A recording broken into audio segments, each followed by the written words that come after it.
આયલે કેટલી વાર લાગે? લાઈન હવે બહુ ભૂખ લાગી યાર. લ્યો મંડો ખાવા.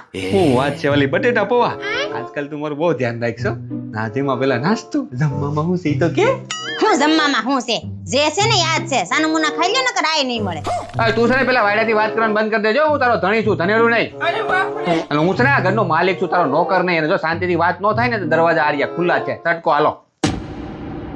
અને આ શું છે? 4-5 ચમચી બટેટા પૌવા, આટલાથી હું મારા પેટ ભરાય? માણસ બાર આખો દી કામ કરતો ને તો તમારી પાસે જમવાનું અલગ અલગ માગે અને તમારે દેવું પડે, એ તમારી ફરજ છે. અને જો તમારાથી એટલું ન થાય ને તો તમારે અહીં રહેવાની કાંઈ જરૂર નથી. નીકળો, દરવાજા ખુલ્લા છે, ચાલ નીકળ. यही नहीं, अभी और सुनिए. અને તને શું લાગે છે તું નહીં હોય તો અમે ભૂખા મરી જાવ? અરે બહાર નીકળે ને તો અમારી વાંહે લાઈન લાગે હો. 32 ભાઈના ભોજન બનાવીને ખવડાવે ને એવું લાઈનમાં ઊભ્યું છે. કંટ્રોલ મજનુ. સમજાણું? ચાલ આ પ્લેટ ઉપાડે ને જમવાનું બનાય મારે હાટું. અને ઈ ન થાય ને તો અત્યારે ગાભા ભરો ને તો દરવાજો ખુલ્લો છે, નીકળ આ લાઈનથી. April fool.